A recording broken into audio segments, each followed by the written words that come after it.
I have to go home, she begged. He raised his eyebrows. Why? Is father dying? I haven't seen him in years. I can never forgive myself if I don't say goodbye to him. You're not the ultimate monster. Let me go for a few days and I'll be back.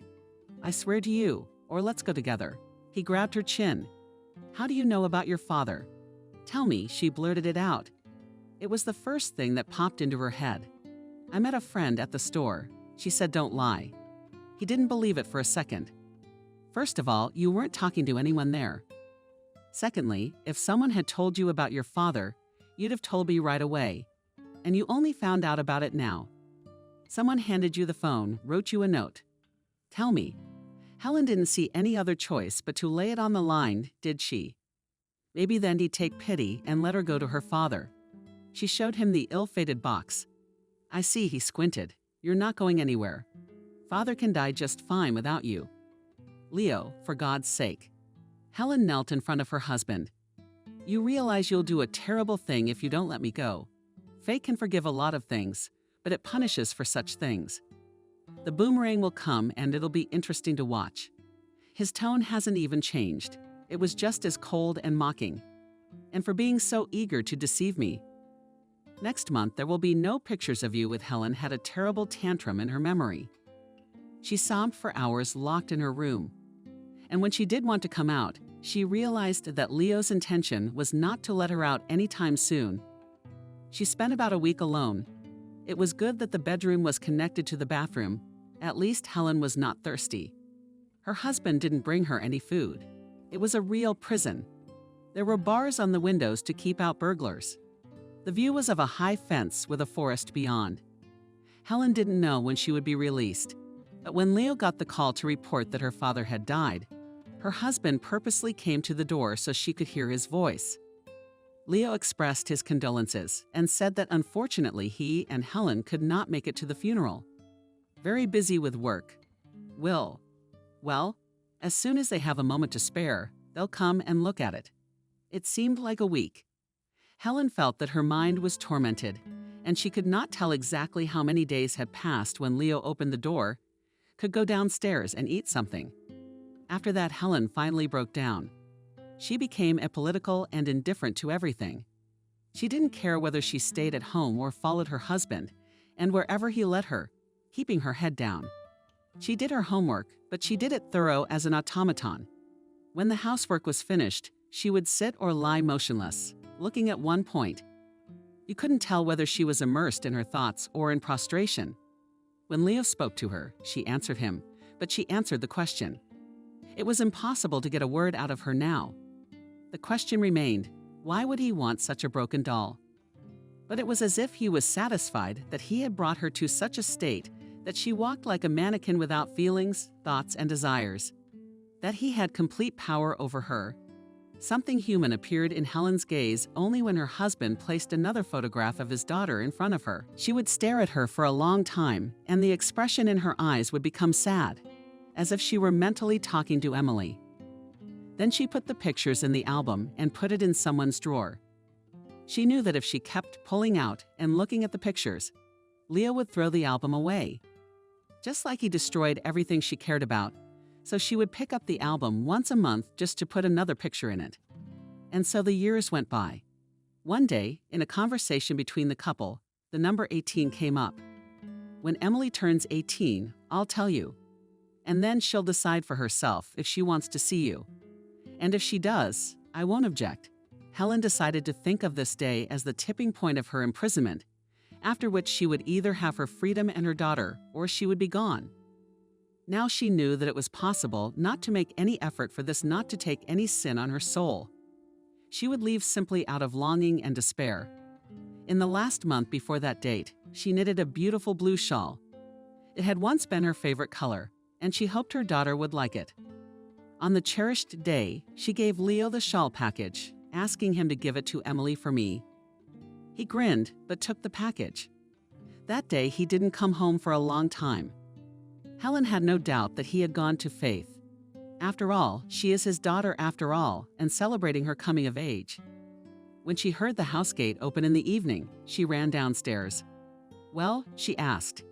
He could have taunted her by demanding, for example, that she serve him dinner first. But Leo would not do that. He handed her the package. "Emily doesn't want to know you." "Why not?" Helen whispered with just her lips. "Did you tell her what you did to me? And I told her you left her. And now you're sorry and you want to make amends. I never said a word to her about you before." Helen herself did not expect what would happen. Then she threw herself at her husband, forgetting everything. She beat him with her fists ineptly and desperately, and screamed like a man who had been hurt intolerably and painfully. Leo was so unaware of this that after only a few seconds he came to his senses, and twisted his wife, and dragged her down to the basement. Helen was lying on the floor. It was very difficult for her to move.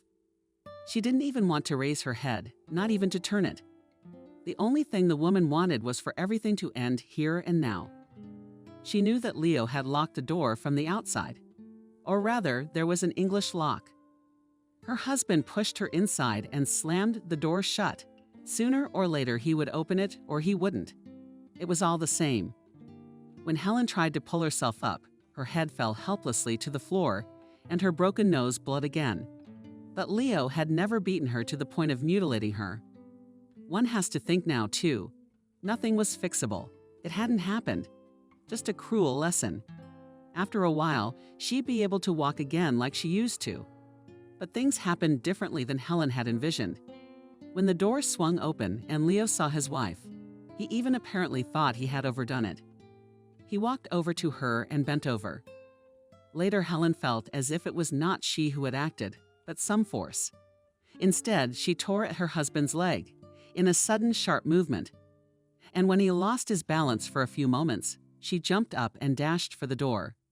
Only when the lock clicked behind her back, her tormentor still inside, did she catch her breath. Helen heard her husband banging on the door and shouting something. But she also knew that the door was tight and secure. Not something even a man could just kick down. Nevertheless, she couldn't allow herself to gather herself quietly. Acting quickly, she frantically changed into jeans and a thin sweater. She threw on a jacket, shoved a few changes of underwear and the essentials into her bag. She knew where the money and her husband's card were. She didn't need to cover her tracks. On the contrary, she wanted Leo to be punished. The money, the files. Everything seemed to be in place. An ordered cab pulled up. Helen gave her friend's address. If she wasn't at home, she should go to the hospital. We weren't home. She gasped when she saw Helen with her bat on the doorstep. The friends hugged and cried, and could not unclasp the embrace. Then Sophia oiled the abrasions. Helen applied ice to the biggest bruise. She made a sandwich and a cup of strong coffee. She wanted to pour brandy, but Helen stopped her. "No, don't. First, you have to go to the hospital to get the bruises removed, and then to the police. That's what the friends did." Sophia didn't leave Helen alone. She held her hand. Helen felt like Leo was about to appear behind her, calling out to her. Right on top of him, she heard his voice and picked herself up time after time. Again, there was no way for him to get out of the secret room by himself. Helen had finished telling her story to Alex, and now sat looking at the sea. "What happened next?" he asked, silently. Next, the police came to Leo's house. He was released from his confinement and immediately detained. There was a trial. He got less time than I expected, only 2 years. That is, he was given more, but released after 2 years. When I found out about it, I immediately left town to come here. I'll have to go back soon. How have you been living all this time? Turns out my father left me a nice inheritance. And I also found out that Leo had deposited a large sum of money into my account. So money was no problem. That's good, because I couldn't work for a while. I was in treatment. I was very close to losing my mind. Maybe that's why they gave Leo a little bit of a pass. They thought I was crazy and that I was talking about him a lot. The beatings really couldn't be hidden. And your daughter? My ex-husband never said where she was. Not with the police, not in court. Helen shook her head, so I don't know anything. Wasn't he charged with kidnapping? He made it look like there was no baby, Helen said. There wasn't. And it's all in my sick imagination. It's a miracle that thanks to the testimony of Sophia and other people, I know it was possible to prove that he deprived me of my freedom. Why was he released so early? Alex was trying to figure it out. It doesn't make sense. I bought an apartment, said Helen. I had to have somewhere to live. But now I don't know how I'm going to get back. He'll be walking the streets of the same city. He won't leave me alone. I think he's got some kind of obsession with me. Don't you want to move? Asked Alex to another city. Start from scratch again. A naked man on bare ground. I don't have the strength for that. My father died with my stepmother and my siblings. I don't keep in touch. I only have a few girlfriends, and now I will be forced to leave them. But when I found out he was released, I became panicky, afraid to come home, to go into an empty apartment. I feel like they're waiting for me there, waiting for the door to open, for him to come out. When do you have to go back? Asked Alex. In 3 days, answered Helen. Alex's decision to move in with Helen was met by the young man's parents in a flurry. I didn't think I would live to see this, said the mother, making me remember scenes from novels. You realize that after this, no one will respect you. Getting involved with a woman 20 years older than you. Mom, how many times have I told you I'm not having an affair with Helen? Alex wasn't so hot-headed anymore. He said those words in a tired tone. She just needs help right now. Who are you trying to fool? She's a rich woman. She can hire any help she wants, not ask a student who has no extra time. We have to learn. Even if we believed you, no one will. You be labeled as someone who can be bought. And no decent girl. Maybe it's my problem finding girls. Alex was starting to get hot. You've already found one, my mother parried. That lady should retire soon. I understand her desire to find a young boy. Alex was packing his things, trying to control himself. Stop it. Father turned to his mother. You are going to agree that Alex will not come to us. Do you understand him? Yes, man to man, mother couldn't calm down. This Helen is my age.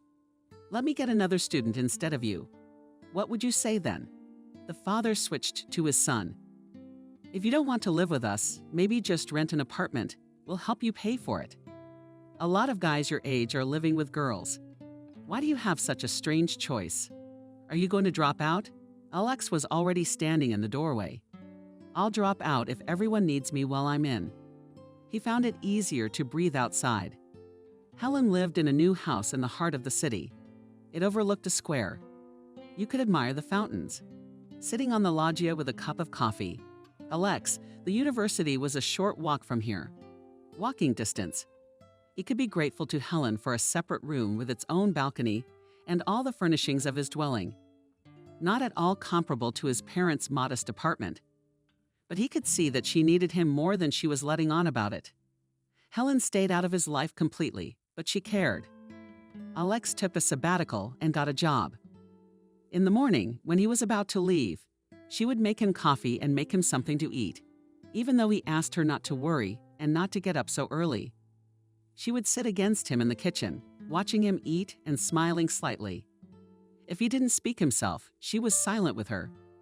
But it was surprisingly easy to keep silent with Helen, as if we were on the same wavelength. He came rather late. When the fall came, it was already beginning to get dark. And again, they would sit together at the table. And there was Helen's incomparable coffee in small cups. And Alex more words from the left in the evening, often humorously told about how his day went. There was nothing to tell about Helen, except about books read and movies watched. But Alex noticed that she became calmer around him. Her face rounded a little. She lost her painful thinness. Her hair began to grow. Helen went to the hairdresser, made a hairstyle that suited her more than before. She even found a hobby. She started growing flowers. By the time she became a winter girl, the apartment was like a winter garden. I guess it was the earth that had drawn her to the land as she got older. Helen shrugged his shoulders. Returning, Alex often saw such a picture. Helen sits in an armchair, as if in a green thunderstorm of branches beating all over. Softly speaking sconces, and the woman is reading a book. Alex involuntarily noted that the woman remained beautiful, despite all that she had been through. If I ever get married, I would like such a mother-in-law, he thought, feeling that Helen gradually becomes for him a native person. But sometimes, when he woke up in the middle of the night, he saw a light in the kitchen. And that means that Helen again had a terrible dream, in which the door quietly opens and her ex-husband enters. And now until morning, she will sit, drink coffee, and listen. Would there be footsteps on the stairs? She realized that these were far-fetched fears, but she couldn't help it. From Leo's house, Helen had taken nothing with her except her personal belongings, a photo album, and a blue shawl she had knitted for her daughter. The shawl now hung in her room. Alex did not hide from her that he was trying to find her husband and daughter. But he didn't tell her the details. And when the young man disappeared for days at a time, Helen knew it had something to do with the search, but she never questioned it. It was too painful and intolerable for her to hope and then be disappointed. And so the year passed. Helen wanted to talk to Alex about his plans for the summer. She herself wanted to go somewhere to the north, maybe to Karelia. She couldn't stand the heat, and she thought if the young man wanted to, he could accompany her. If he has a girlfriend, let him take her with him. She's paying for the young people's room.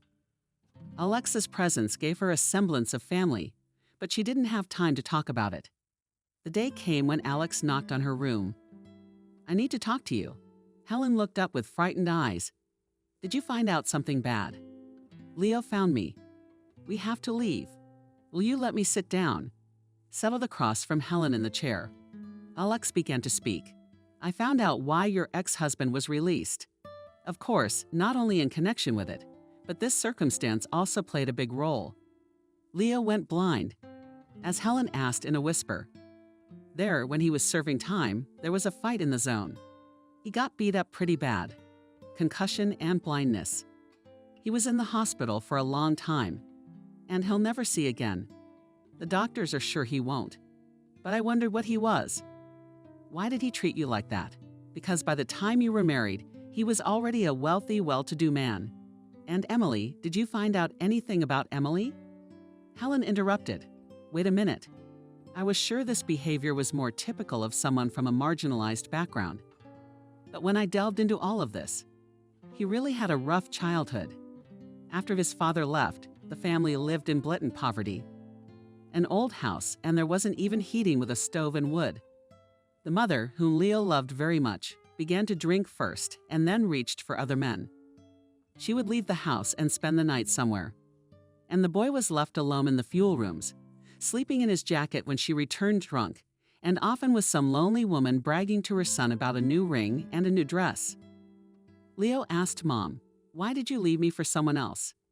"You have your whole life ahead of you," she said. "Mine is passing, and you can't give me anything right now, so don't judge me for taking from others." Maybe that's what gave him the incentive to get ahead at all costs and become a wealthy man. It was an attempt to prove something to his mother, but it failed. When Leo started earning well, his mother was already dead. A life of excess is no good. And when he met you, all his childhood complexes were realized. His mother didn't belong to him. She was always slipping away from him, swapping him for someone else. So he decided to make you all his, at any cost. At first, he thought you'd be his child. But then he realized you could leave with a baby in your arms. That's when he separated you and your daughter. He knew there was no better blackmail than a daughter. He may or may not give her back to you. And as long as he has the daughter, you'll be at his mercy. Then why did he take my hope away? He said Emily didn't want to hear from me. Alex shrugged. Maybe he was tired of playing this game for so many years. Maybe he just snapped. But he wasn't going to let you go for sure. In your face, he was definitely avenging his mother for his childhood. Where he hid his faith. That's what tormented Helen. Most of all, she's alive. He gave her to strangers to be adopted. Do you know anything about that? I know. Alex was silent for a few moments, and the woman held her breath. You have no idea who raised her. Who did? Your stepmother. He brought her the little girl and assured her that you had given her up. He's too busy with work to raise a girl.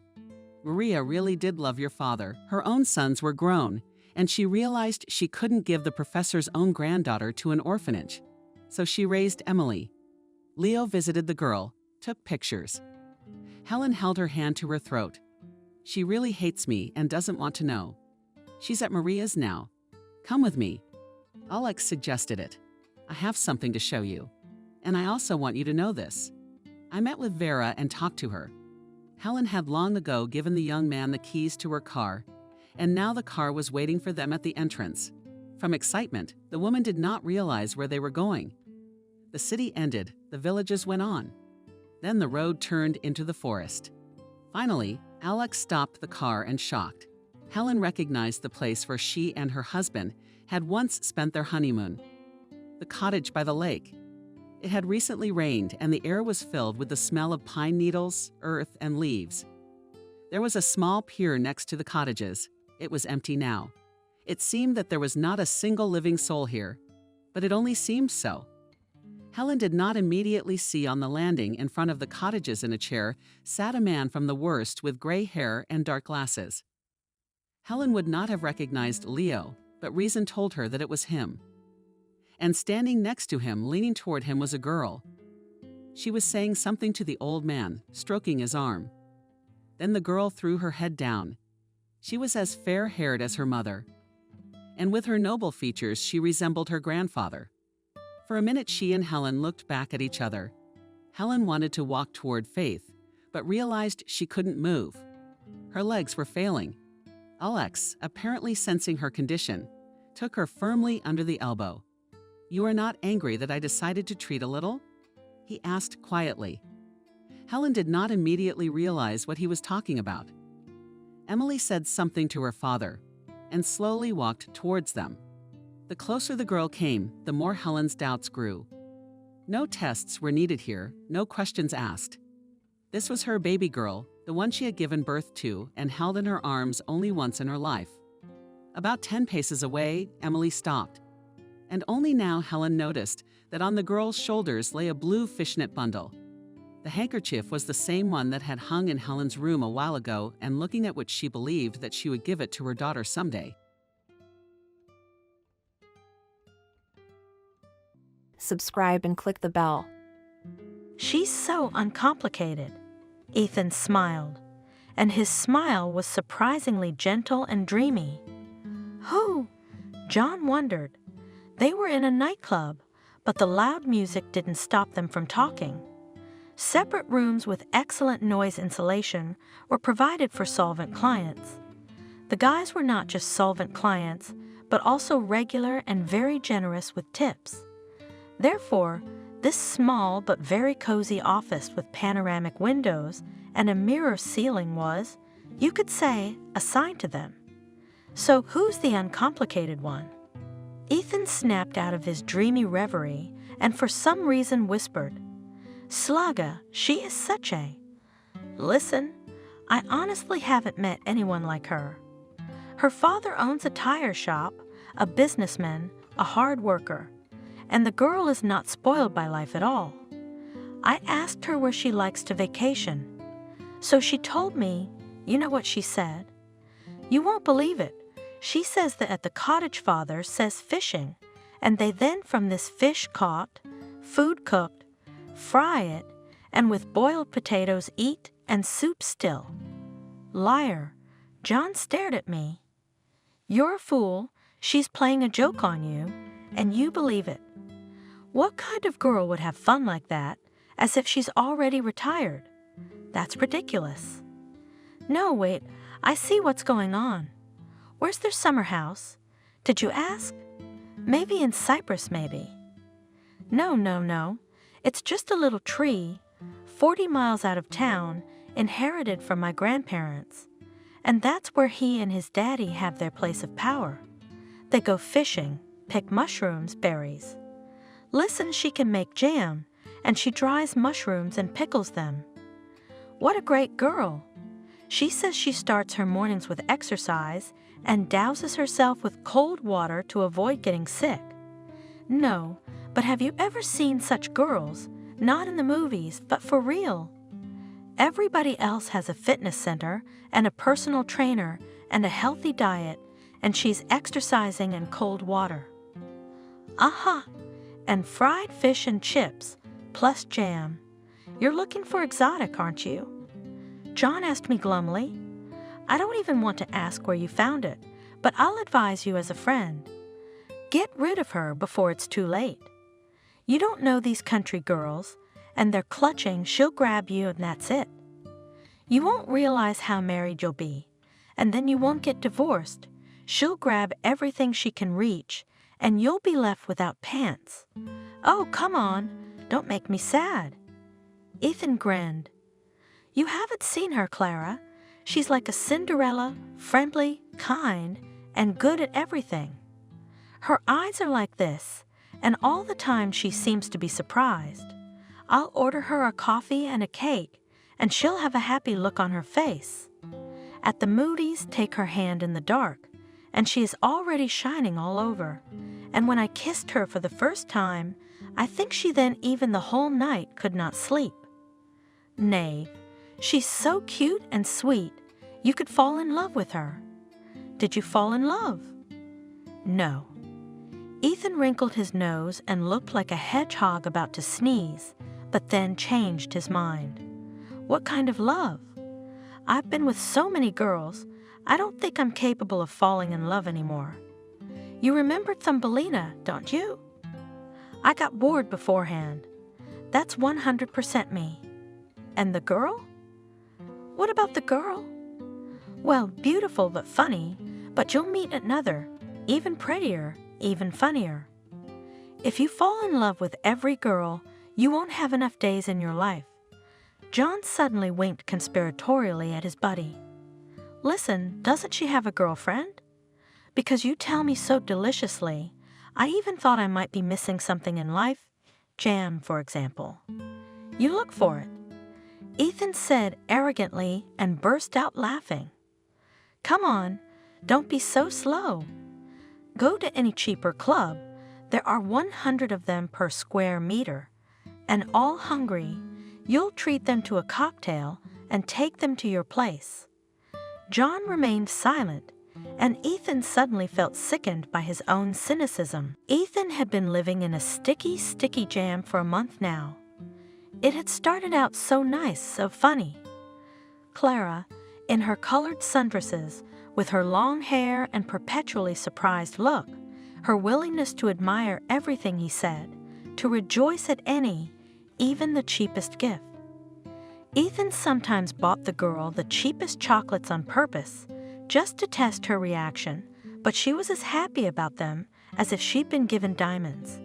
She was so sweetly embarrassed and always asked him to turn off the lights. Every day she wished him a good morning.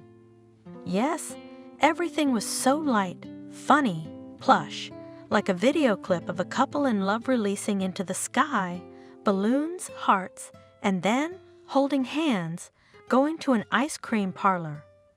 And then it happened, and I had to thrash around, twist and turn, come up with original moves, lie, lie, lie. Lying was the most painful of all.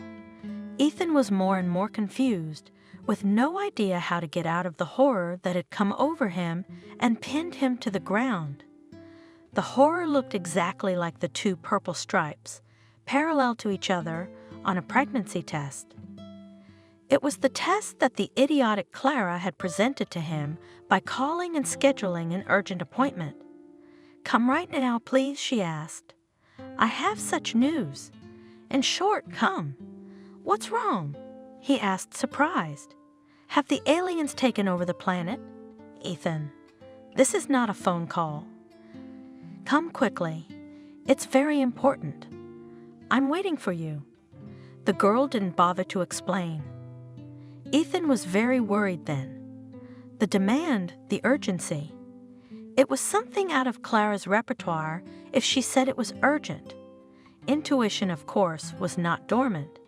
Ethan suddenly remembered how, a couple weeks ago, he and Clara had decided to go out of town to a wild beach and had had a wonderful time there until late in the evening. They didn't even want to leave, and she fell in love with the place and kept repeating, I will live here. I like it here so much that I want to stay here forever. Ethan understood her, he wanted to, but he wanted it to be like this. Warm but not hot weather, the water glistening, and for Clara to walk around in her bathing suit, and for them to be as old as they are today, 18 and 19. He would build a shawl then, right here on top of the hill, and in the evenings they would burn fires and drink cheap sweet wine. A picture to remember. He said out loud, "What is it?" "I want to say that I will remember this day and keep it in detail, like a photograph of you and me living here all our lives and not growing old for a minute. It's like a snapshot, only not with a camera, just with your eyes." He kept in his memory this picture of eternal summer and eternal happiness. However, there were no pharmacies nearby, but Ethan somehow hoped that it would be lucky. And if he hoped in vain, oh, not for good. All this urgency, oh, not good. What if the wild beach left them a mark in the form off? What the hell is this? Maybe Clara just saw a cockroach and now he's afraid to move, or a mouse. He didn't notice how he accelerated his steps towards the girl's house. Whatever happened there, it was better to find out as soon as possible and not to be tormented by doubts. And maybe it would turn out that there was nothing to worry about. Maybe the girl just needs some help. You know, like move a couch. A couch would be nice. He ran up the stairs to find out, finally, what was the cause of Clara's anxiety. Here is already her floor. Ethan didn't even have time to ring the doorbell. But Slaga jumped out into the entryway in a bathrobe, clutching in her fist a strip of paper with 2 dashes on it. Ethan tried hard not to think about where the test had been before it was picked up. "Look, look!" The girl shrieked, smiling so contentedly that Ethan immediately wanted to run away. Of course, Clara, with her usual stupidity, didn't notice anything and kept shoving the object of her idiotic pride under his nose. Well, what to do now? I wonder what kind of reaction she expects. That he, too, would jump with delight, pick her up in his arms and start twirling her around? Or fall to his knees and start kissing her still flat belly like in the movies? Yeah, a bad movie. "Ethan, what's wrong with you?" "Is that your face? You're not happy." She finally figured it out. "I should be happy. But are you happy? It's our baby, yours and mine. Isn't it great?" "Yours is." Ethan blurted out the first thing that came to his mind. But as for me, that's a moot point. He knew he was saying a nasty, insulting thing. He knew that Clara didn't deserve them, but he was saying them, and now, at this very moment, he wanted them to be true. "How do I know? Maybe I wasn't your only one. You didn't swear fidelity to me, did you? Maybe you were seeing someone else at the same time. I wouldn't be surprised at all. How? How? Why? Because. Do you have proof that you didn't go out with someone else, that you only went out with me? No? Well, I don't have any proof either. So why should I believe you?" The girl's huge eyes instantly filled with tears. "Ethan, look, there's 2 stripes, that means." "I know what it means without you telling me. It's okay, it happens. But what does that have to do with me? Who else? Ethan, what's wrong with you?" "I'm not with anyone else." "Here's a test, check it out." "Don't give me that test. I've seen it. I'm not interested in what it says, Ethan," he asked, squeamishly pulling away. "Well, where? Show me." Clara slammed her eyes shut resentfully. A crystal tear ran down her rounded cheek, her eyes large, open, amber-colored. At first, they seemed childishly enthusiastic and naive. Where had it all gone? It was as if the enchantment had dissipated in an instant, leaving only the surprise of his own blindness. Where was he looking before? Naivety, delight. Now he realized it was not enthusiasm, but elementary stupidity. Too bad it was too late for him. "I had no one else." The girl whispered in a trembling voice, "You know you haven't." how would I know that? Ethan started up. Do you think I've been following you? I mean, who else could have been involved? I'm just saying. You go to the doctor for an abortion. If there's anything there, you have to pay. Fine, I'll pay. But then we break up because I don't want to do it again. Especially from a girl I've never been sure of. You'll get pregnant again, and then you'll want to pin it on me? No way. To the doctor, there was a voice from behind the door. She's going to register to observe the pregnancy. Who the hell is that? The boy was confused. The door of the apartment opened, and Ethan saw a man in old sweatpants on the doorstep. Apparently, this character was the future grandfather of the two stripes and the daddy of the dopey, blissful one. In addition to the pants, the man was dressed in a shedding t-shirt, which favorably emphasized his emerging potbelly. His vast baldness was a strange contrast to his thick, dark mustache. His gaze was ferocious, a real monster. "Good evening, young man." The monster said hello politely and without any transition, grabbed Ethan by the shirt on his chest and pulled him closer. It's going to kill him. The boy thought and squeezed his eyes shut just in case. Definitely will. My name is Christopher. The monster growled, breathing in the guy's face. His breath smelled of fish and something else alcoholic. Beer, probably. Ethan, the boy wheezed. The shirt on his chest pulled taut and rattled threateningly. Nice to meet you, continued the monster who called himself Christopher, continuing the conversation. As you may have already guessed, I am Clara's father. Before you say anything in your defense, I feel it is my duty to inform you that I will not tolerate rudeness. This almost refined politeness, combined with the creepy paw rubbing his shirt and the horrifying face in close proximity to Ethan's face, had a paralyzing effect. The guy didn't dare open his eyes, and he didn't even think about trying to break free. If you hurt her, you hurt me, and it's dangerous to hurt me, growled the monster. And now a second warning.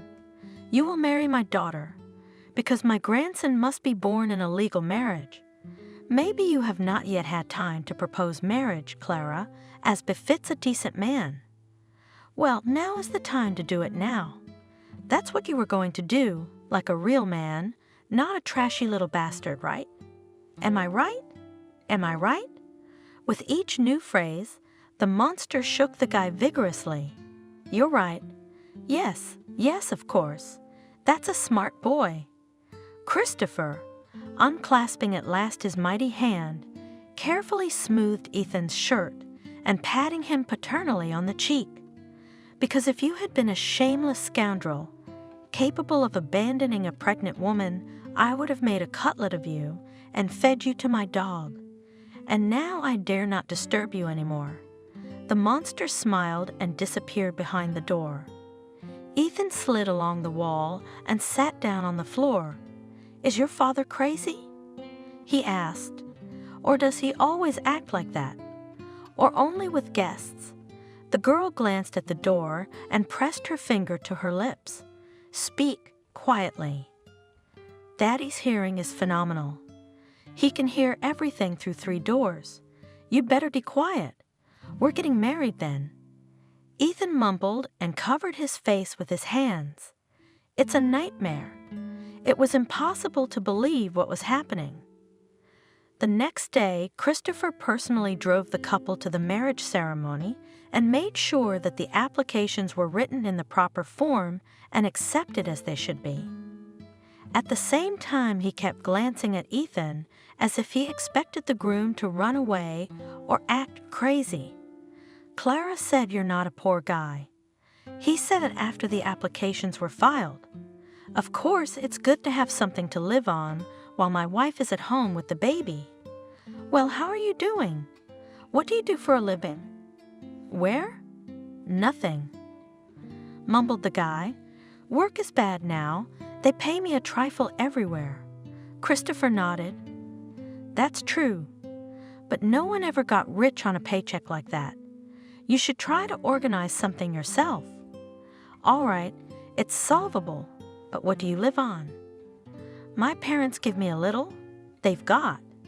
Well, I see. Don't go on. The future father-in-law waved away. Well, Clara? He looked at his daughter. Congratulations. You found yourself a lazy man with an ego and a slacker. And this daughter, Christopher unceremoniously pointed his finger at Ethan. This one, look closely, is your future husband. What do you think of that? Well, the girl lowered her eyes. Things are different now, aren't they? Right, Ethan. He's a family man now. I think he'll be able to work and provide for me and the baby. You think so? Dad grinned. Well, think. It's my business, but if you want to know what I think, I'll tell you this. This Major doesn't like to work and doesn't know how to work. If he could do something, he wouldn't be on his parents' back. And if he didn't know how to do something, but he loved it, he'd be trying to learn something. But that was before, Daddy, and now. He doesn't love you either. Christopher went on. And his father is, I apologize, like a pig, a snow-white swan. Come on, Dad. Shut up. You asked for my opinion, so stay out of my way. And here's my advice to you, my daughter. Send him away. Right after the baby's born, he's no use to you and won't be. This way you'll have a child in marriage, and you'll get rid of the stone around your neck. Girl, you're beautiful, you're smart. You'll find yourself a nice guy with a head and a heart. And this one, he glanced contemptuously at Ethan. He'll never be a man again. He's all right on the face, handsome, but there's nothing good about him except his face. The face changes with time. Ethan gritted his teeth. He's in trouble. Now this car mechanic with 3 grades of education is going to sit there and insult him. Dad, don't, asked Clara, pointing her eyes at the groom. It's unpleasant for him. And in general, of course, you have a lot of life experience, but maybe you're wrong. But it's unlikely. Can I, said Ethan, who up to this moment had been gloomily silent, stop insulting me. I'm your daughter's fiancé and the father of your grandson. Who gave you the right to behave like this? Nobody yet. If you want to prove your worth, get a job. Think about a place to live. And by the way, start taking care of your fiancé. She's pregnant. She needs rest, proper nutrition, light emotions. The doctor said Clara needs fruit and vitamins. Go and think about it and get her that. For starters, the next day, Ethan was walking through the yard of his fiancé's house and could not answer himself the question, what was he doing here?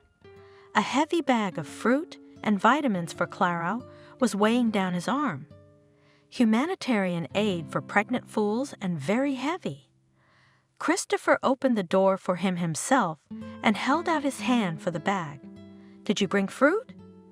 Good for you, come on. Clara is not at home now.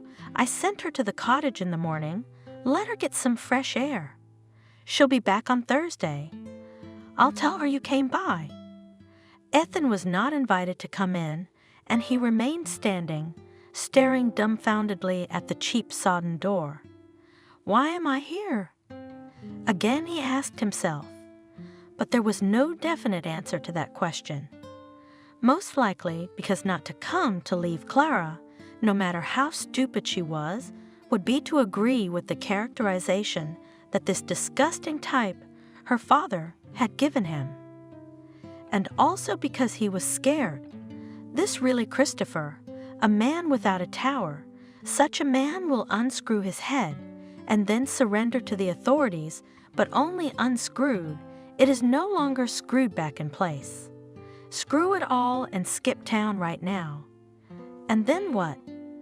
Daddy has long ago and quite unambiguously made it clear to his children that either after receiving a certificate of higher education, they stay to work at his company, or they cannot count on the inheritance and at least some financial support. This means that to run away is like agreeing to a miserable existence, to be lost on the streets, and to fend for themselves. Ethan shakes his head, as if he hoped to shake her out of her fears and any other unnecessary thoughts. I had to think of some way out of this, and as soon as possible. But, as it turned out, no reasonable ideas appeared, and it was clear that he could not do without his sister's advice. Clara stood at the window, watching Ethan nervously pacing the sidewalk in front of the house, probably thinking about something, and certainly nervous. "He sent you some fruit," my father shouted from the room. "I left it on the table in the kitchen." "And why did you deceive him that I'm at the cottage?" asked the girl. "I heard." Christopher stood on the threshold of the room, leaned his shoulder against the jamb, and looked intently, very seriously at his daughter. "I wanted to buy you some time," he said, "for you to think calmly whether you want him or not. You see what he's like. He's neither fish nor flesh. A slug. Then why did you ask him to marry you?" "I pressured him, of course. I couldn't listen to him go on and on about you. But tell me something. Do you really want to marry him, that lazy bum? A child without a husband isn't very nice, but if you look at it another way, maybe it's better to have no husband than that dry fruit of yours." "I love him," I confessed. "You love him, of course. It's understandable.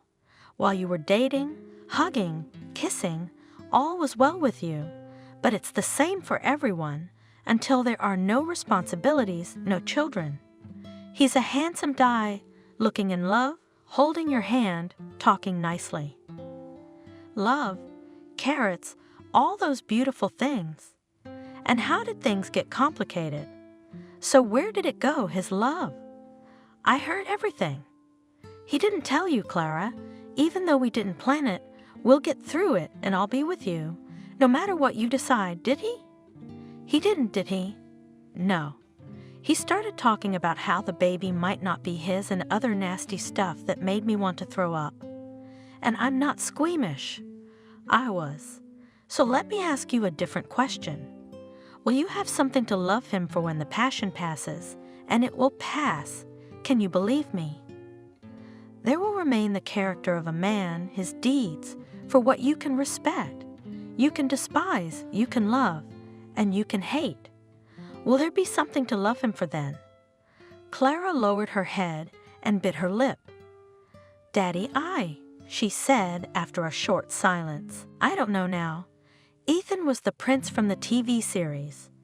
Tall, slender, dark-eyed in his movements, the lightness of a predator and the fluidity of water flowing from one position to another as naturally, easily, beautifully as if a river were flowing.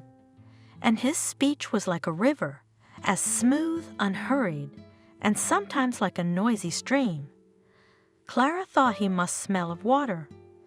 Fresh, clean, fresh from the spring, but it was the opposite. When she hugged Ethan, she could always smell the woods, resin and herbs and something else, but it was so intoxicating that it seemed impossible to break the embrace. To stand like this, pressed together, and breathe in the smell of my beloved. Inhale it and do not stop, do not get distracted. You're a river, and it smells like a real forest. She used to say, why a river? I don't know. They say I'm a river, but I'm not. But you didn't. You're like a river. You've come into my life and filled it all with you. So you're a river? No, I'm just yours. How many of these conversations have they had? How many unbreakable embraces? How can you forget that now? And now Ethan was nothing like his recent self. Where did he get all this insolence, meanness, anger? The way he kept saying he didn't know if she'd been faithful to him or if she'd gone out with others, as if she could look at others. She didn't notice anyone but him. Clara still loved him, but realized more and more clearly she loved her memories of Ethan, and the real him she didn't know at all. She doesn't want to know. I don't want to be a daddy. I don't want to be a daddy. Ethan kept repeating himself. With each word, he banged his head against the soft back of the chair. Nancy was quietly looking at her fresh manicure and didn't seem to notice what was happening. She was silently worrying about when her brother would finally calm down enough to talk to her. Ethan groaned for a few more minutes, then lifted his head. "Why don't you say something?" he asked in a perfectly normal voice. "Don't you see your brother's life is a disaster? You could have said something, consoled him, given him some advice." Nancy shrugged her shoulders. "Ethan, you're a fool." Aphoristically, she said. "It's pretty clear," he said. "What do we do now? That gastropub has a crazy daddy. He'll kill me, and he won't regret it. You, is that how you talk about the girl you love?" "I never loved her." Ethan moaned. "She's cute, she's pretty, and I got carried away for a while." "But what kind of love? You have to pay for pleasure." Nancy said admonishingly. "As for everything else, however, for stupidity, for ignorance, for beauty and talent. But pleasure usually costs more than anything else." "Thank you for the informative lecture." The brother bowed. "But what should I do, huh? So I don't have to go back to it." The sister began slowly, looking up at the ceiling. "I warned you that your games in bad neighborhoods to the suburbs and affairs in bedroom communities will not lead to good. But since you didn't listen to me, and you..." She pointed her finger at her brother. "You didn't. Now we need to find out what options we have to solve the problem.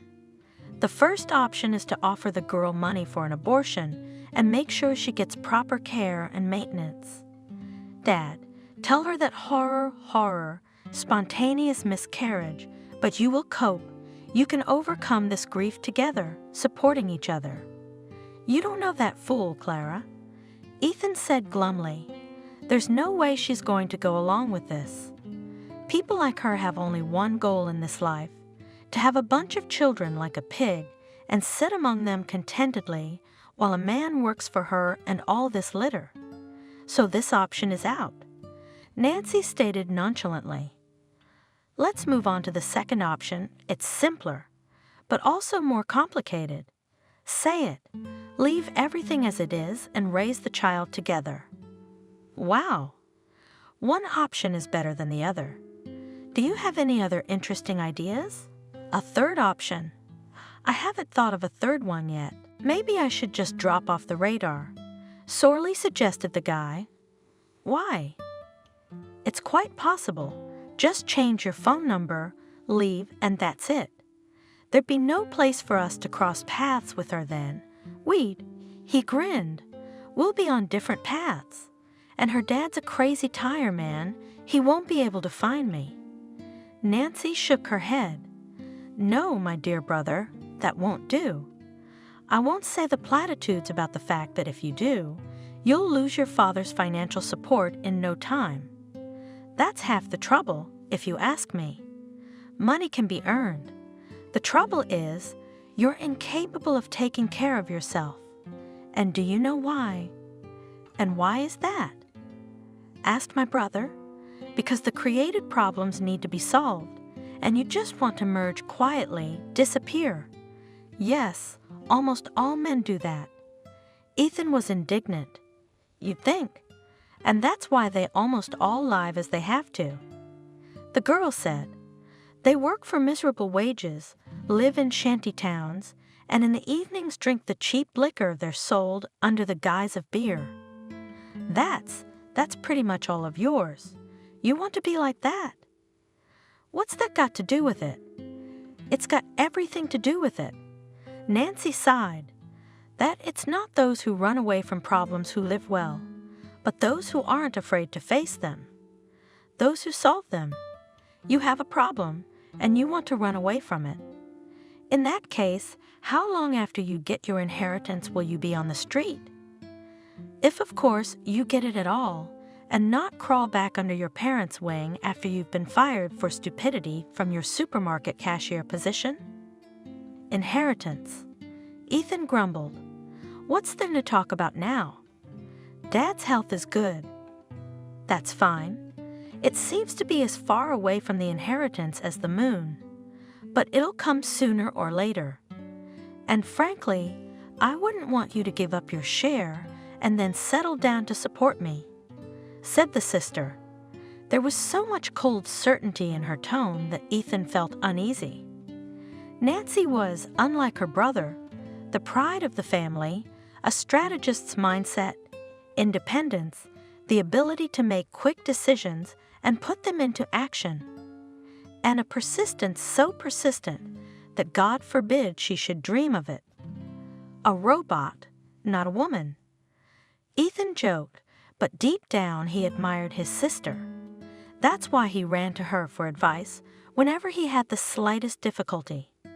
Usually she managed, thinking quickly, assessing the situation correctly, and giving excellent advice.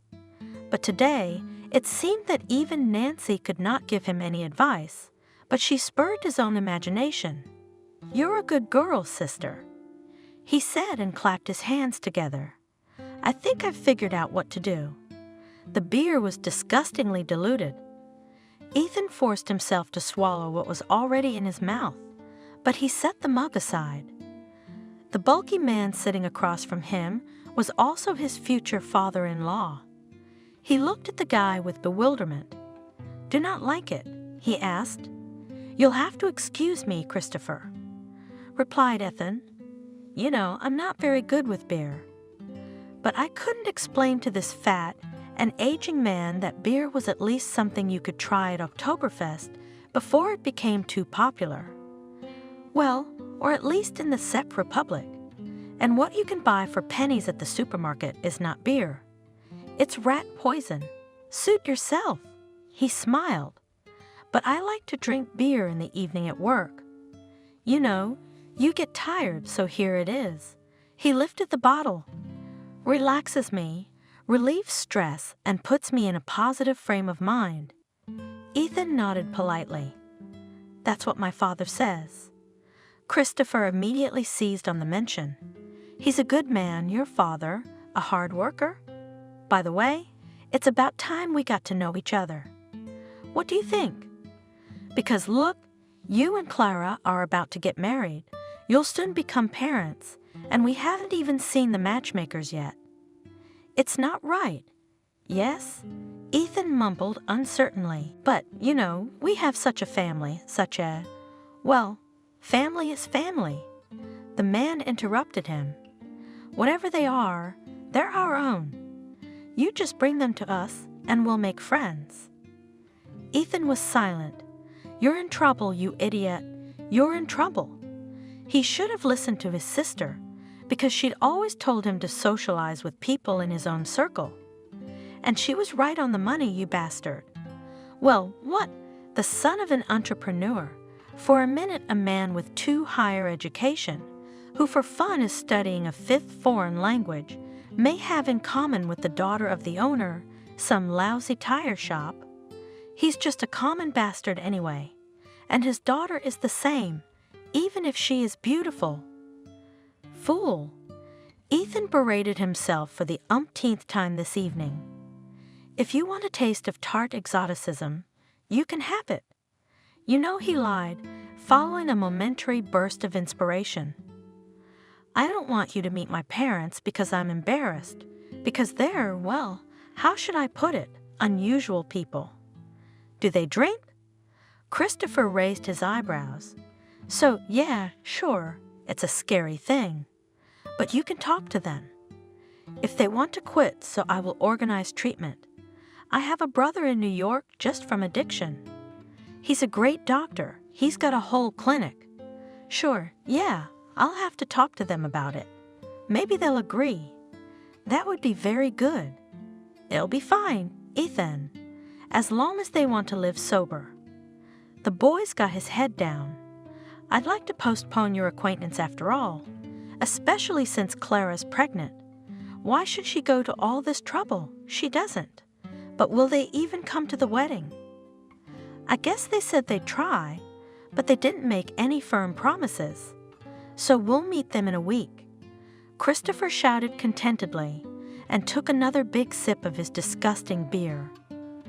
The wedding was bearing down on Ethan at the speed of sound, but now he was looking forward to it. Each new day brought the lad closer to the coveted day, the release. The plan he had devised was simple and brilliantly thought out. They, that is, both Clara and her crazy father, should be disappointed in me. He informed his sister. They should realize that it's better to be a single mother than to be married to a jerk like me.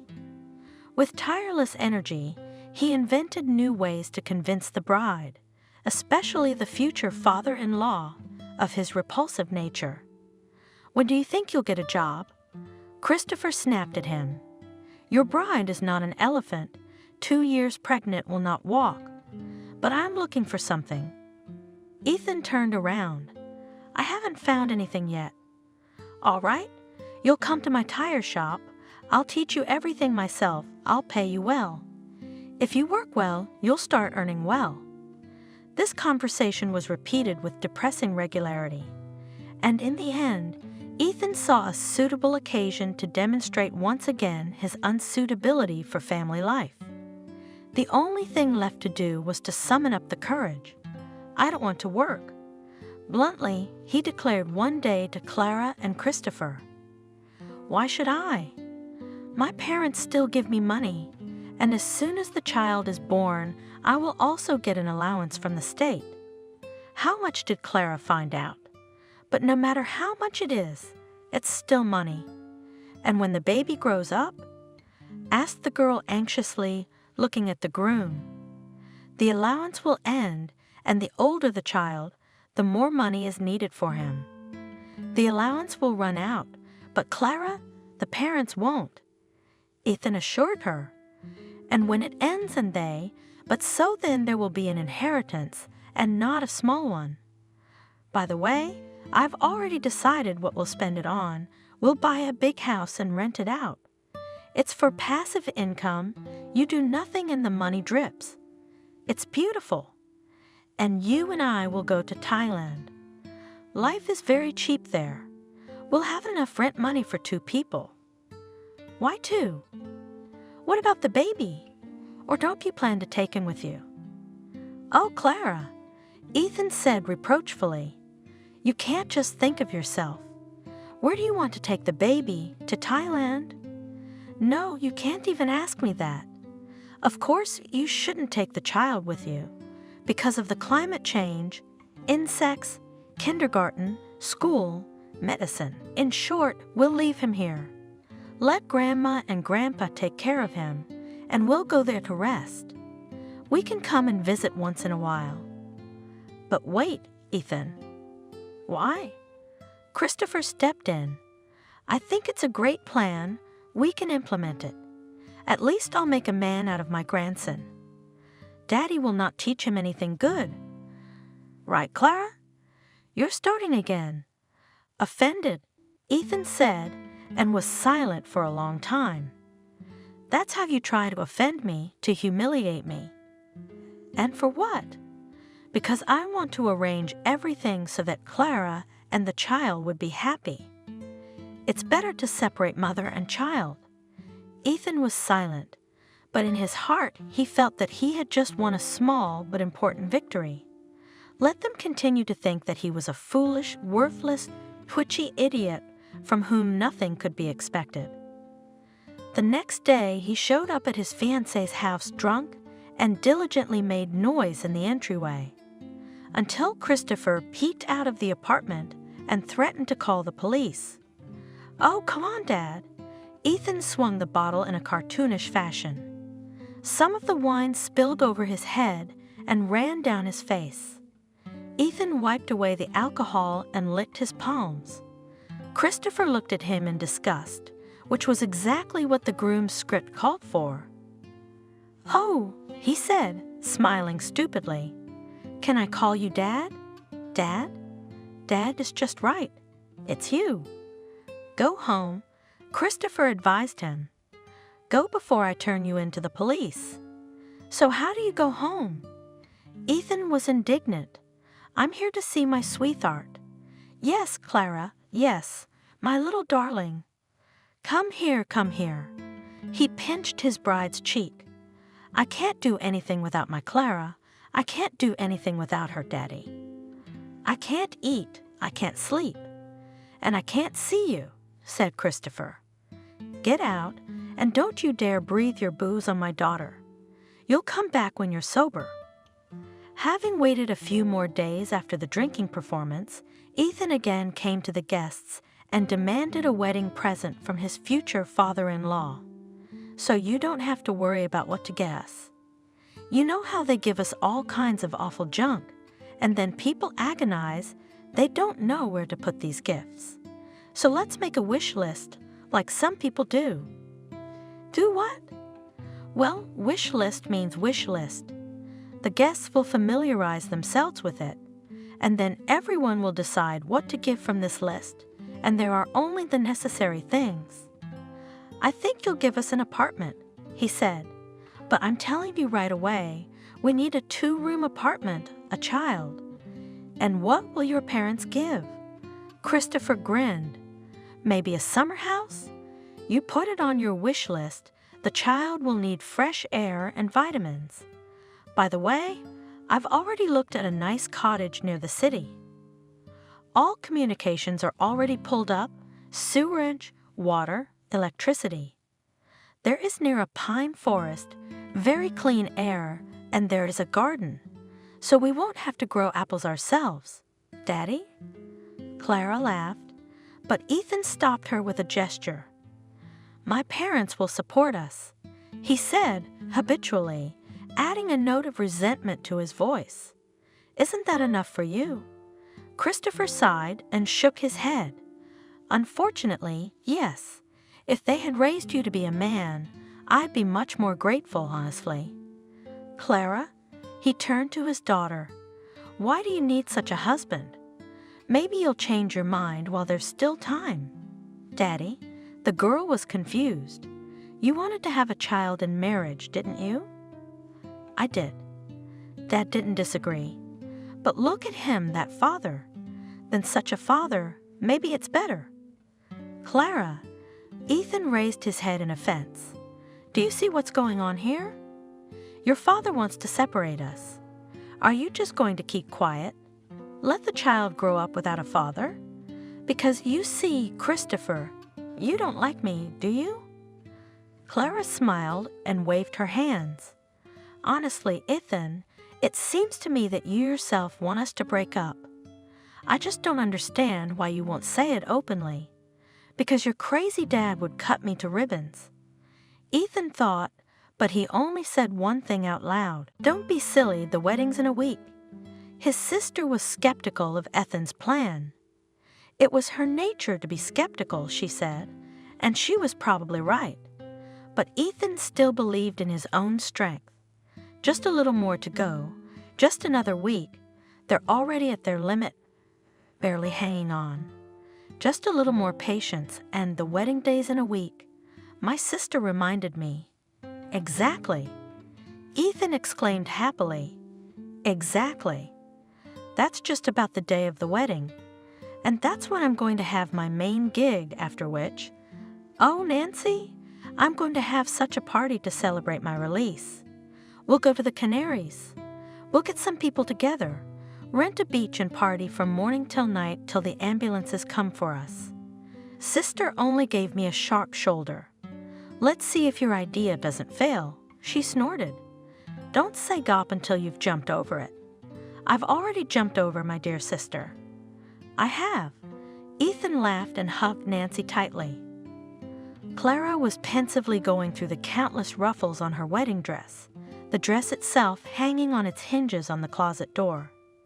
Christopher looked into his daughter's room and sat down beside her. It's beautiful, he said, looking at the wedding dress. The ribbons, the lace. I never understood these wedding dresses. After all, for one day it is, and the wedding is off and in the closet. But beautiful. Yes, beautiful. Clara let go of the caressing fabric from her fingers and turned to her father. This is not what I dreamed of, Dad. Not at all. And now I'm looking at this dress and thinking, who am I going to wear it for? Ethan? The man felt that now the girl was ready to tell him something important, special, and kept silent, afraid to scare her mood. You know, when I met Ethan, she said slowly, I felt like I'd met some kind of fairy prince, and not just because he was handsome. He took such good care of me, drove me to school, picked me up after class, fed me at restaurants. Then we went out, went to the movies. Every day? Dad asked. Every day. And it seemed to me that it was like going to the movies. And nothing about it made you suspicious. I did. It was only a couple of weeks later that I suddenly thought, doesn't he have any business of his own? I mean, we were together all the time. From morning till night. It's like he's got no school, no job, nothing but fun. I asked him, and he looked at me so strangely and said, I can afford to rest. But here he is all resting and resting. Father snorted. And does not get bored. Yes, and when I found out I was pregnant, I thought that now everything would change for sure.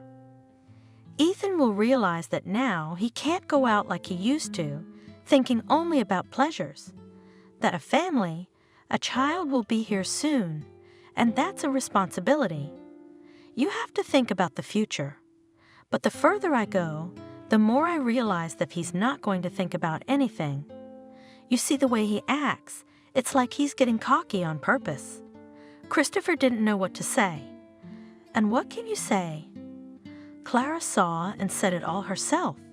You can still replay everything, he said softly. Just tell that bum there's no wedding. It's my fault, too. When I found out about it, I was furious. I thought I'd do anything, and the child would be born in marriage, and then the grass would grow back. But you know how they treated it in my time. It was considered a disgrace. That's what I thought out of habit, and then I looked around and everything had changed. What's the point? Now many women give birth to children, but they're in no hurry to get married. What can you do if you're not lucky enough to have a father? We'll raise the kid, work, bring him up. You'll meet a good guy. And this one, what's he worth to you? He's a fool. If only I'd realized who he was before. Sadly, smiled Clara. And now I feel like I have to go all the way. And I keep thinking, well, at least he said that there will be no wedding, even if he refused to marry. Why wait for him to say that? My father was surprised. Can you do it yourself or not? But do you want to? I'll tell him, and I'll throw him down the stairs with my great pleasure, eh? The wedding is the day after tomorrow, Dad, reminded my daughter. Everything is ready, money spent, invitations, restaurant. How can I cancel it all? How then to look people in the eyes? Give it up. Christopher laughed. Who cares? Changed her mind and that's it. If you don't like it, the door's over there. No, you can't do that. Can you marry a jerk? I made a mistake. What can I do? So I'll have to go all the way, said the daughter. And the father realized that no matter how much he wanted to, he couldn't change her mind. She feels sorry for her. She doesn't want to marry that Ethan of hers. She's embarrassed in front of others, but in front of herself, in front of her child. Ethan was getting ready for the wedding. He'd been shopping all day, but he hadn't found anything suitable. What kind of discrimination is this? Why aren't there stores for people who like tattered clothes? What do fashion designers care about? Are they creating some kind of fashion collection? One uglier, one uglier. And where, you may ask, are the fashion collections for the homeless, where in the end, you can get at least a homeless man's masquerade costume. Shopping had worn him out. Ethan was about to fall into despair, but then a brilliant idea struck him. Why look for special clothes? You could just make your own. A pity, of course, but what not to sacrifice for a great cause? All it takes is a little dirt. That's it. Ethan flew home on wings. Once home, he got down to business with all the imagination he could muster. First, he wet the soles of his sneakers with water and carefully walked in them over his sweater and jeans, which he spread out on the floor. The prints were quite convincing, but they weren't the only thing he could do. He found some pistachio ice cream in the fridge and smeared it on his jeans and sweater. Then Ethan poured some instant coffee into a jar and poured it on his sweater. His jeans got a few ketchup stains and a couple of greasy butter stains. Only the finishing touches remained. Ethan, armed with a pair of scissors, carefully cut the sweater along the seam and ripped off the sleeve. Then he stretched the sweater in all directions to add bagginess and was satisfied with his creation. The elegant summer sweater was now unrecognizable. The jeans were a different story. Despite the ketchup, ice cream, and butter, the stupid pants still didn't look bad enough. Ethan stomped around in his sneakers just in case, cut off the back pocket, leaving it dangling on a couple of verses, and in addition, poured a glass of water on one pant leg and poured instant coffee right on the wet spot, then began laboriously rubbing the rich coffee powder right into the fabric. It would be more expressive that way. It really did fix things. Now the pants looked just right. They looked like they'd been pulled out of a dumpster. Ethan marveled aloud, taking another critical look at his clothes. His wedding outfit was ready. Clara sat in the kitchen, melancholy, stirring the sugar in her cup. The wedding dress hung in its former place. The girl had glanced at it without interest in the morning and passed it by. "You're not dressed yet," surprised Christopher. He saw that his daughter was sitting in her pajamas, her hair gathered in a shaggy bundle, and did not even try to look at the clock. He himself had already managed to wake up, eat breakfast, and take a shower. Now he only had to get dressed and could go to marry his daughter. But only the daughter was not in a hurry. Soon the groom will come, and you are unwashed, sitting in your pajamas. How can you do that? What's the matter with you, Clara? Don't you feel well? I don't want to get married, Papa, she said, without any expression. I don't. To Ethan, no, you shouldn't marry a man like that. I only realized last night you can't. It would be a tragedy. It'd be misery, and I've got a baby to think about. Dad, can we still call it off? Isn't it too late? But you found time to change your mind. The father smiled and patted the girl's hair. Right on the day of the wedding. Well, better late than never. Your fool is coming, and you'll tell him. Or do you want me to tell him? No, Dad, don't. I'll tell him myself. I'll decide. I'll tell him myself. Clara finally looked up at her father with a tired look. I haven't slept all night. He understood. Look at the circles under your eyes. Oh, youth, youth? Don't worry, my child, he said quietly. You've made the right decision. Ethan looked at himself in the mirror again with pleasure. Perfect. He had thought of everything, or almost everything. No, the watch had to come off. He smeared a little olive oil on his hair to make it stick together, then sprinkled it with flour. It was perfectly messy and even somewhat dusty, and the stubble on his face, which he hadn't gotten rid of in 2 days, had grown back sloppily. It remained to pay attention to his nails. The question of manicure was solved very simply. Ethan went outside and sat down on the nearest lawn, digging into the ground for a while.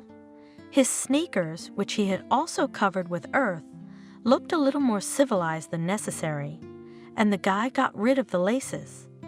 Now everything was perfect. It was time to go after the bride.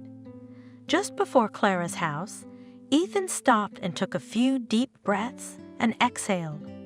And so the final act of the play, Escape from Family Life, began. An important key moment in his plan. Now it is necessary to play. Well, play brightly and even, probably brilliantly. Otherwise tonight he'll find himself a married man. The door was opened for him by Clara herself. "Ethan? What's the matter with you?" "Clara." He howled and fell to his knees. "Clara, I'm so bad, I'm worse." "Clara, at least beat me. Will it make me feel better?" "Beat me, beat me." Ethan, calm down. "What's this masquerade?" "She's pregnant, she can't fight." "Do you want me to beat you up?" suggested Christopher, who heard Ethan's cries. "Clara, get away. Let me get that slacker." "But Dad," the girl was angry. "You've got time for jokes. The man is so happy." "Without much sympathy," said Christopher. "Maybe he should call an ambulance?" "Clara," howled Ethan.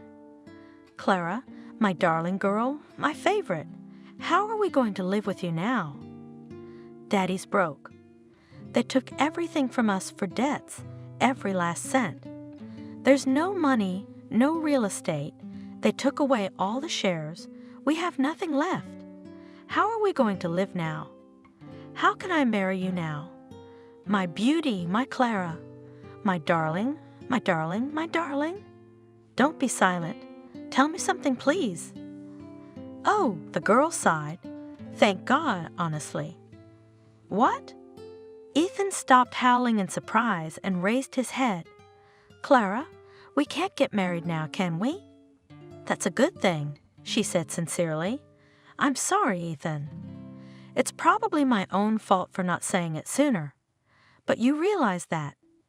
What kind of family are you? You don't want it. Neither do I. What about your dad going broke? Of course he is, but maybe it's not that bad. I'm sure he's not that broke or anything. Don't you want to marry me?" Ethan interrupted her. Well, yes, I don't. And it's a good thing we realized it before we got married." "You don't want to marry me?" he repeated, shocked.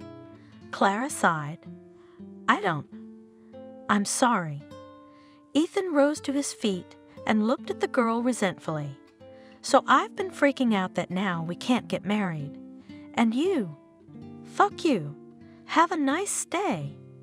Ethan rushed down the stairs and thought that this was it. He was running towards his long-awaited freedom, but for some reason he wasn't happy about it. "Good girl," said Christopher. "Well done, but don't take offense at him. It's just a slip of the tongue. Don't feel bad, baby. You did the right thing." And Ethan jumped out into the street, without slowing down, ran away from this house, away from Clara, away from her father, away from her child. From this whole nightmare story, for which he was ashamed and for some reason also very offended. As if he had just been betrayed by his most trusted friend. Only now, when everything was behind him, he wanted to ask himself, what was so bad about marrying this sweet, loving girl? And would it have been so terrible to become a father? But it was both painful and pointless to think about it now. He had thought for too long that he was being trapped, lured like an animal into a trap, and he had been ready to do anything to break free. And now he wasn't needed, and it turned out that no one was trying to catch him. And the trap was not a trap. It's he himself made up a hell of a lot of things. But what about it now? What's the point? He ran along the asphalt path, and it seemed that this run could go on, if not forever, then for many, many millennia. Ethan never tired and never wanted to stop, ever. Maybe one day he would collapse from fatigue somewhere in Cambodia, but that would be later, when he was exhausted.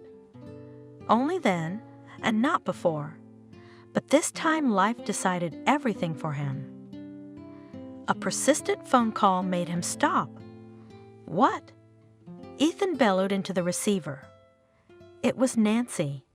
Her sister, which was absolutely unbelievable, was sobbing at the top of her voice. What are you crying about? I can't understand a word you're saying. Ethan, come at once. Dad was in an accident. He wasn't saved. Can you hear me? Where is he now? Is he in the hospital? Is he in surgery right now? Do you need anything? How about blood? We're the same type. Ethan, Nancy screamed. Dad's dead. He's dead, you know. You're lying, whispered Ethan. You're lying.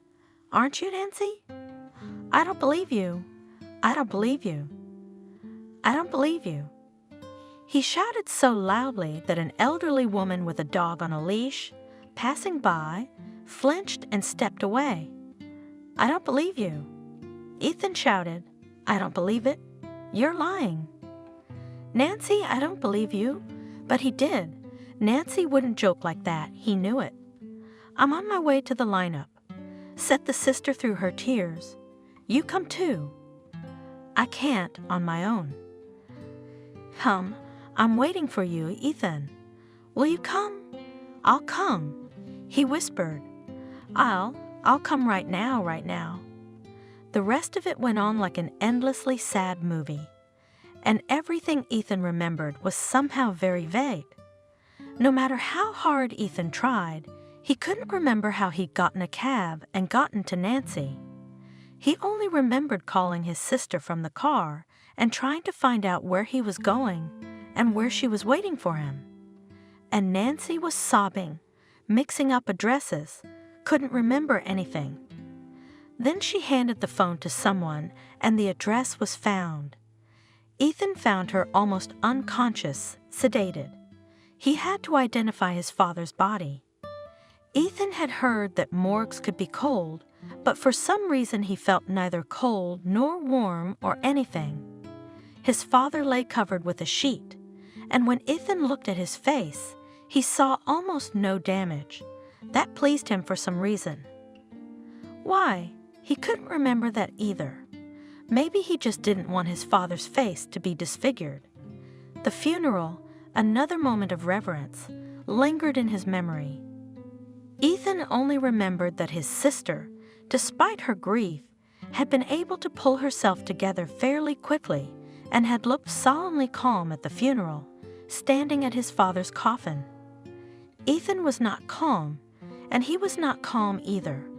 He couldn't make himself feel anything, nothing at all, as if all his emotions had been numbed or taken away at once. He kept watching his father's coffin being lowered into the ground, and only one question kept him in suspense. Why? Why did his father need money? Why had he worked so hard to earn it? Why? Why did he hardly ever leave work? Why did he work like a slave in the galleys? What was it all for if it was all over in an instant? Only now Ethan realized that he had always thought that money could protect him from something. I guess it could, but all the money in the world couldn't stop a truck from going into the oncoming lane. Well, that's just how it is. Ethan couldn't get that thought out of his head.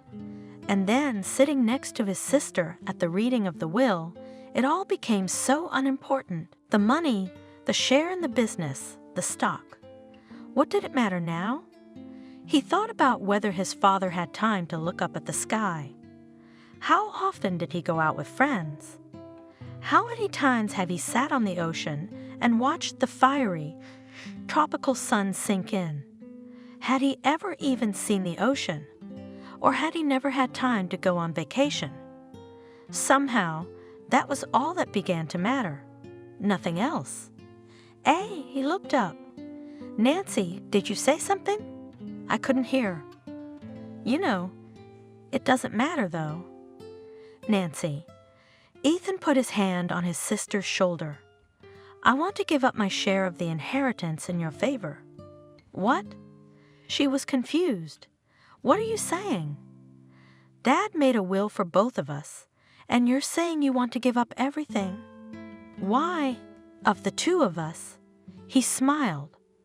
You're the one who's always smarter, more responsible. You're determined, strong. You won't let the cause to which our father devoted his whole life go to the wind. And that's why I want you to have it all. It's only fair and just. You should give it to someone who can hold it together and grow it. Not a schmuck like me. I'd really spend it all in a year and end up with nothing. That'd be okay, but I feel sorry for my dad. He put his whole life into this. There's just one thing I'd like to ask you. It's about Clara. I'm not going to say anything in front of strangers right now. I'll text you, okay? Nancy covered her eyes for a second, then wiped away a tear with her handkerchief. What about you? She asked quietly. What are you going to do? Ethan? He shrugged. Me, I'll watch the sky, the sunsets. I'm leaving, sis. There's nothing more for me to do in this town. He squeezed the girl's shoulder lightly and walked out into the street. The whole world was waiting for him now. For a brief moment, Ethan wanted to go over to Clara's house to say goodbye to her, but he shouldn't have. He managed to realize something about himself. His father lived for work, and he, Ethan, could stay here and live for the child, but he shouldn't do that. There was nothing he could do. Everything in their family, the truest of naturals, fans. Dad and Nancy are work fans, and Ethan, he's a fan of freedom. And that's probably better than being a fan of parenting. It's bound to break the kid. No better to watch the sunset. He went to the ticket counter and asked for a one-way ticket. Where to? They asked him. Anywhere. Wait for me, though. Anywhere to the ocean, and preferably south. Ethan stepped off the airplane straight into paradise. At least this place looked a lot like it. Tall palm trees waved in the wind, their huge leaves wreathed in opahalas. A wonderful fragrance of flowers wafted in the air. In the distance, but still close, the ocean offered its waters to the sun. The speech of the passers-by was more like the chirping of birds in the morning spring. No luggage, sir? Someone addressed him in passable English. I don't need it. Ethan smiled. The joy, the fullness of life, made him want to sing. Never before in his life had he felt so free. He had a little money. Enough to eat twice at any of the local cafes. And beyond that, he was too lazy to think about it. Tomorrow seemed so far away. There would be a day, there would be food. He went forward, not choosing the road. All paths here would sooner or later lead to the ocean. Nancy had no difficulty in finding Clara's address. She had arrived there in the morning to be sure to find her brother's ex-fiancé at home. She looked at her guest with a noticeably rounded belly, a little plump and surprised. So it is you, Ethan's sister? She asked at last. How odd that you don't look like him at all. Unfortunately, you're right, Clara. Nancy smiled. Not in appearance, not in character, not in content. But that's not why I came here. I know my brother well, Clara, and I know that Ethan is, well, to put it mildly, not the most responsible person in the world. That's just the way he is, despite his many virtues. But I'm not a stranger to his child, and I'm his own aunt. And if you don't mind. Oh, so you want to see the baby? She was delighted. Well, of course, whenever you want. What are we talking about? I would like not only to see, but also to take care of my nephew. Nancy corrected the girl. To take over, so to speak, fatherly duties. Oh, come on, really. No, please, listen to me, because it concerns the baby and his future. First of all, you, Clara, will receive a certain amount of money every month for the baby. Don't argue. Ethan, and you may not know this, has renounced his part of the inheritance in my favor. So I've decided that I'm going to dispose of it this way, with part of the money going to child support and the rest for your baby to inherit afterward. Well, in short, when his time comes to receive the inheritance, and until then I will try to see to it that the share of my nephew did not depreciate, but on the contrary, became more. I hope you won't object and argue with me. No. It is obvious to me, for example, that this is the right and just decision. You won't challenge it, will you? No, I know you wouldn't. Nancy, I just wasn't ready. I understand everything you could tell me, that you're not in need, that your father will help you. But I still think it's justice. Don't deny me the chance to right my brother's wrong. I beg you very much. 8 months in the tropics will get to anyone. Ethan knew that now. Personal experience is nothing to be trifled with. Don't confuse tourism with emigration. Tourists fly in for a week's vacation, decide they're in paradise.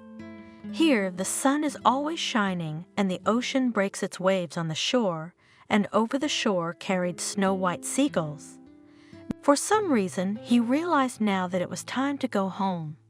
He had a sudden urge to see his sister, to see how she was doing, and to visit Clara. The baby must have been born by now, though Ethan had stopped counting the months long ago. He just lived, not caring about the numbers on the calendar or the days of the week. Sometimes hired for a paltry wage to load bananas for export. Sometimes for a bowl of food, he agreed to wash dishes in local eateries. Sometimes begging. Once even had an affair with a pretty mulatto. But alas, the passion quickly faded because they could not explain themselves to each other. Miracle Girl chattered in some unknown language and did not understand a word of English. But still their love passion allowed Ethan to live without hunger for several weeks. His beauty was a great cook, and there was always food in the house. That marvelous little girl worked in a cafe as a cook.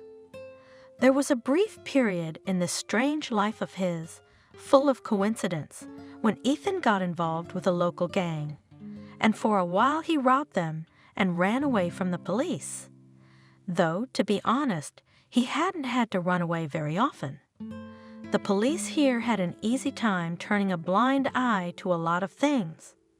If, of course, to offer the officers of the law a small cash reward, in general, it was very understandable. There were far more petty thugs than policemen in this banana paradise, and everyone wanted to live in peace. Strangely enough, Ethan liked it. At first, it even seemed that he would not part with his new friends and would eventually become the new Pablo Escobar. He was prophesied to have a great future. At first, it rounded his head and encouraged him. But then Ethan somehow got bored of it all at once. Who does not know, he may think that the life of any romantic from the big road can be anything dangerous, luxurious, frightening, saturated. But Ethan has personally experienced that even in such a profession, there is enough of its routine. One day he just left, quietly, without saying goodbye or throwing a party. His associates probably thought he'd been hit by a bullet in one of the endless street shootouts. It was a common occurrence. No one was looking for Ethan. And now he was standing on the shore, thinking that spring was probably in full swing back home, and for the first time in a long, endless time, he wanted to walk the familiar streets and hear his native speech. Yes, it was time to go back. He said to himself, "It's definitely time now." If he got a job loading bananas again, he could save up for a ticket in a month. Clara was cradling her tiny son and softly singing a lullaby to him. Christopher looked into his daughter's room and looked at two of the dearest and most beloved people in the world, Clara and baby No. Nothing is more precious than this. He thought, for the umpteenth time there isn't, and there won't be. Life, ongoing, endless from father to daughter, from daughter to grandchild. Clara caught her father's gaze and smiled. He had already fallen asleep. She said in a whisper. Christopher gently took the child in his arms and moved him to the crib. "Do not regret it?" he asked. "For what?" The daughter did not understand. He did not know what to answer. Probably about everything at once. About having a baby. About Ethan not working out. "Nonsense, Dad. Why should I regret it? I had such a wonderful son. And Ethan, what the hell with him? Besides, Father has noticed that you seem to have a new boyfriend." Well. You think I didn't notice the way that Doctor looked at you? I even came to see you off in person when you were discharged. You can't be fooled." Clara laughed. "He's kind of looking after me, and I like him a lot too. Although, of course, it's too early to talk about something serious." "What's the hurry?" "There's no hurry." Christopher agreed. Noah rumbled softly in the crib.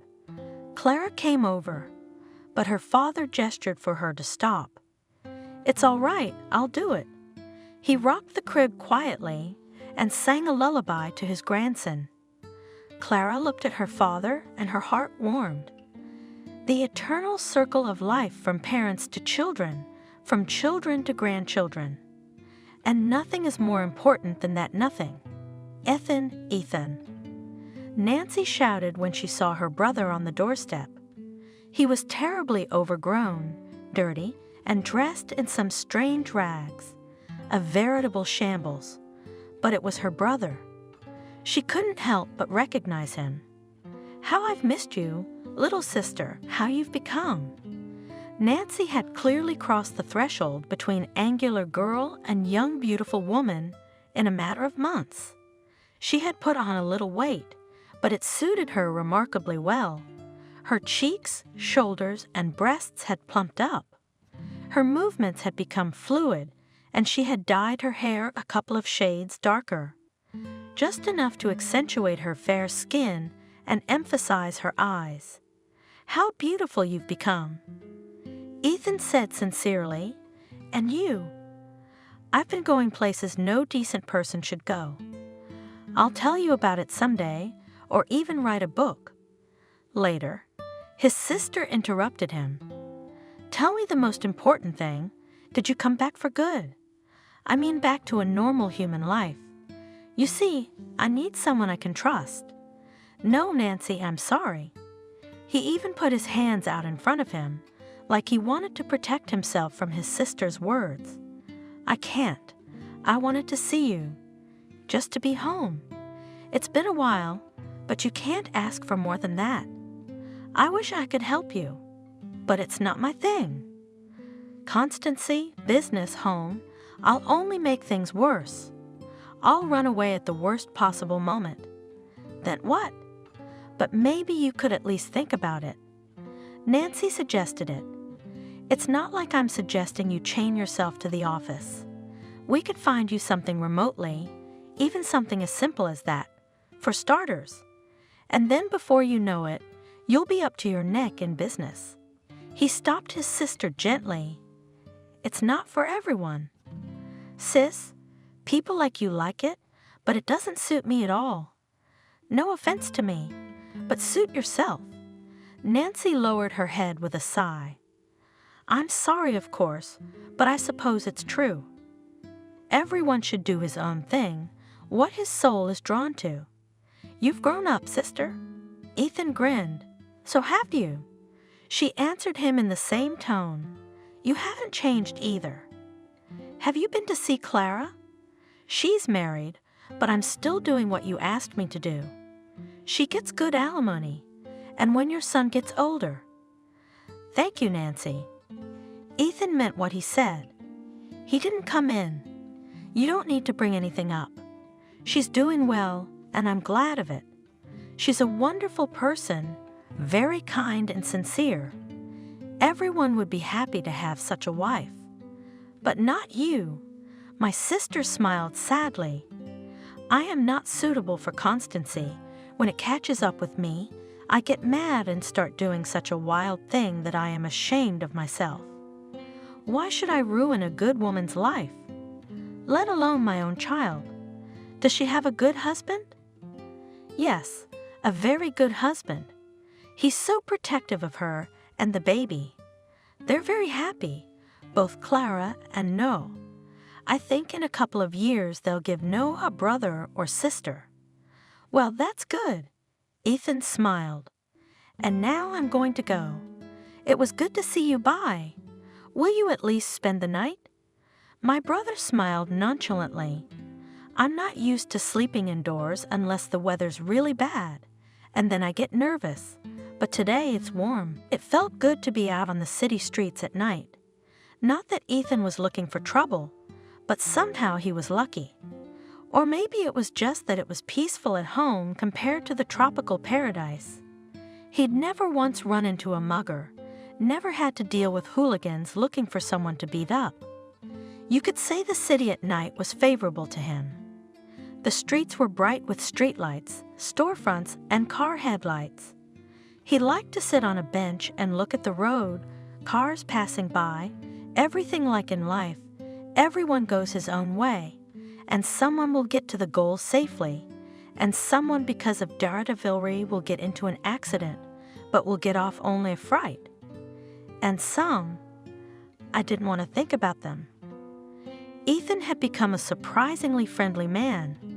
I guess his life as a homeless man, his new life, had something to do with it. While he was rich, few people treated him kindly, only his colleagues in the racket, and those were gone as soon as he was a pauper.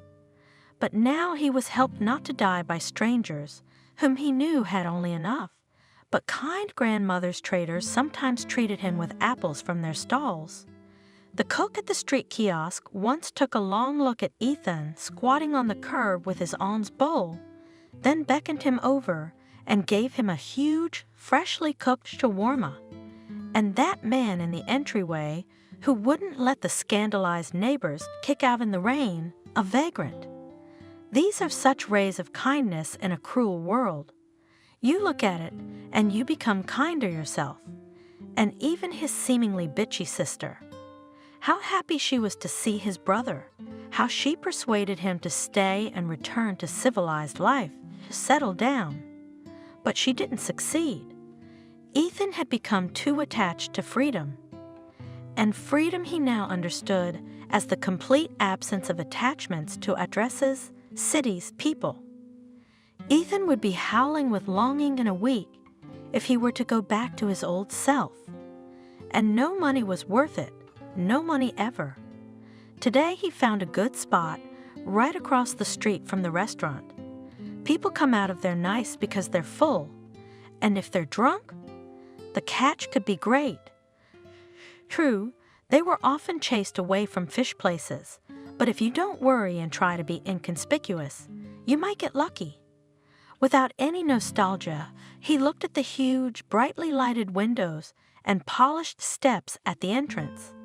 Was it really only a year ago that he himself had been in places like this every day? Waiters in uniform with polite smiles now seemed to him creatures from another world, and not so long ago he considered them idlers, unworthy of any attention, servants. How are things changing? Ing. A few more coins fell into his coin bowl. Ethan raised his head. Thank you. Ethan? The young woman who had just dropped the change into his piggy bank squatted down and looked straight into the tramp's face. Ethan instinctively pulled back, hiding deeper into his hood. His hair had grown long enough to cover his face, along with his beard. He wouldn't recognize him. He wouldn't even recognize himself now. He couldn't see his old self, no matter how hard he tried. But she did, didn't she? Ethan? Is that you, Ethan? Clara kept repeating his name, but he didn't want to respond to it. He hadn't been Ethan for a long time, at least not the Ethan she knew. You're wrong, girl, he said hoarsely. That's not my name. I'm sorry. Clara, straightened up and took out a few bills from her purse. "Here you go, please. And sorry again. I thought you reminded me of someone I know." "I'm sorry." He nodded without raising his head. "Clara," someone called out to her. Ethan squinted his eyes. A young man was standing beside a brand new car, opening the doors for his beloved. "I'm coming," she smiled. Her heels clicked on the pavement. The smell of perfume wafted away. She had gone far away, and there was no need to catch up with her. Ethan took some paper money from his piggy bank and hid it under his sweatshirt. "Thank you, Clara." Tonight he would have food and maybe even a little beer. What more could a free man dream of?